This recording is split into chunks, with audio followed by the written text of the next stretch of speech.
สวัสดีครับสวัสดีพี่น้องทุกผู้ทุกคนคือเก่านะครับผมเนาะพบกับผมบ่าวใหญ่แล้วนะครับเนาะทางช่องเด็กพี่น้องขอบคุณครับนี่ครับมื้อนี้เกี๊ยวมูนโต๊ะทำเนี่ย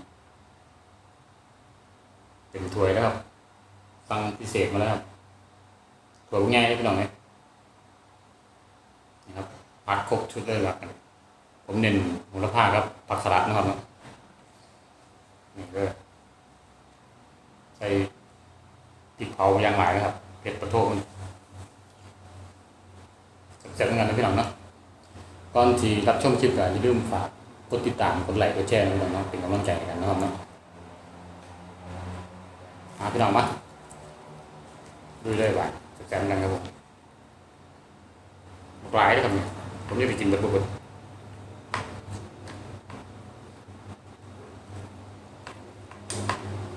เสียงไปเต็มถ้วยเลย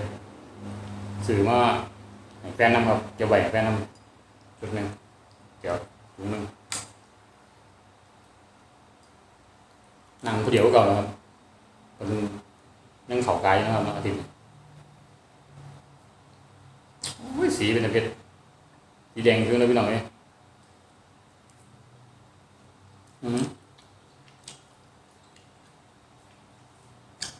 เพชรครับ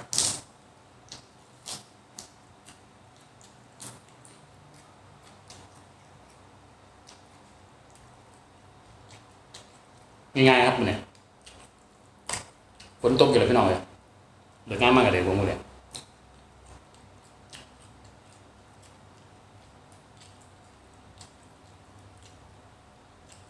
ฝนกับตกกระย่ำไปที่งานกับย่ำเดือดงานครับ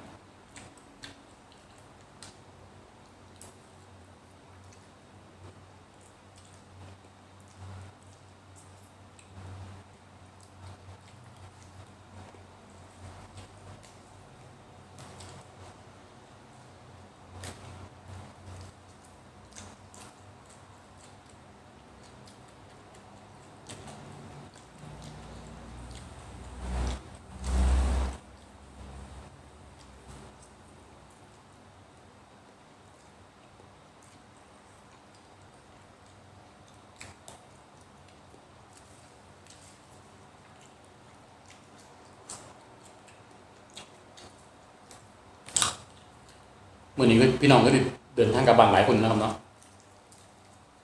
สำหรับพี่น้องที่ไม่เฮ็ดงานกรุงเทพนะพี่น้องว่ามันจุดตอนเนี่ยเนาะ40,000นะครับผู้ลงทุนปกติล่าต่ออยู่30,000 20,000นะครับแทนเป็นอาทิตย์พอดีนะครับไปเดินทางกลับบ้านก็ขอให้เดินทางปลอดภัยได้พี่น้องเนาะขับรถขับไล่ระมัดระวังครับผมเมื่อยก็จอดพักนะครับเนาะอย่าฝืนนะครับอันตรายจอดพักได้เลยครับตามปั๊มตามยังก็ว่ากันไปจอดพักดีกว่าไม่ต้องไปฝืนขับรถต่อครับบ่ไหวครับเสี่ยงครับอันตราย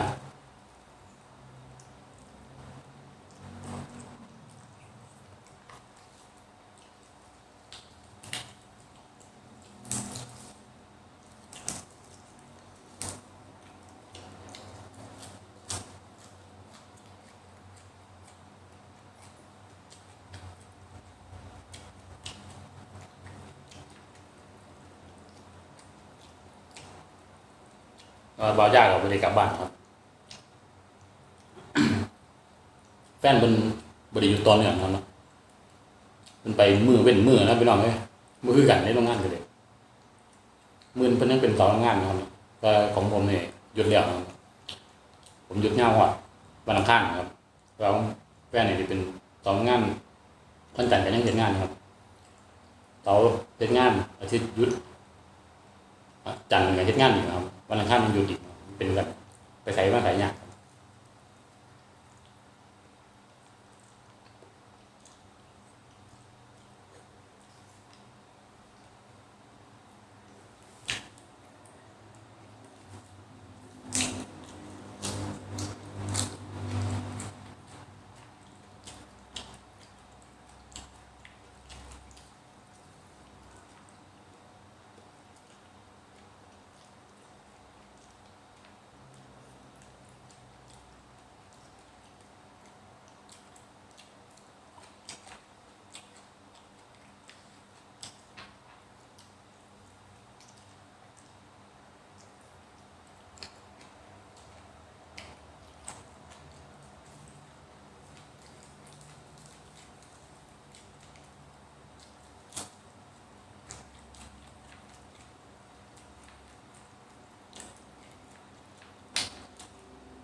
โอ้เลือดเป็นเลยพี่น้องมาตึงเป็ดตึงแสบร้านนี้น้ำซุปนัวครับ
มั่วหาครับ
โอ้อิ่มขนาดไปนอนเลยมันนะ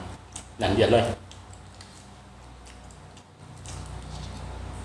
แต่ก็แสบพักนะครับ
ก็จำง่ายครับผม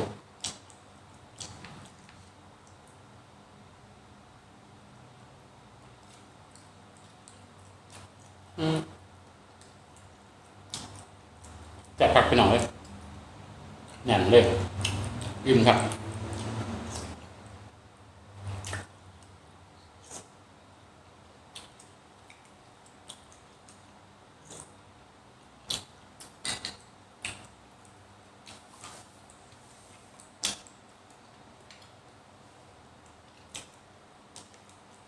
เรียบร้อยครับเก็บเนี่ยเดี๋ยวจะเอามือน้ำตกเมนูง่ายๆนะครับเนาะตลาดก็ล่มไหลครับฝนตกเอาแสดงขอบคุณพี่ขอบคุณน้องนะครับเนาะที่เขามารับชมนะครับเนาะเป็นกำลังใจในการนะครับเนาะยังไงก็อย่าลืมฝากกดติดตามกดไลค์กดแชร์นะพี่น้องเนาะขอให้มีกำลังใจในการทำคลิปต่อไปนะครับเนาะคลิปนี้ก็จะพ่อไว้เท่านี้นะพี่น้องเนาะคลิปหน้าขอกันไหมนะครับรอเบิ่งนะครับรอติดตามนะครับว่าบางทีเมนูอย่างนะครับเนาะมือเนาะคลิปนี้พ่อเท่านี้นะพี่น้องเนาะ นะครับ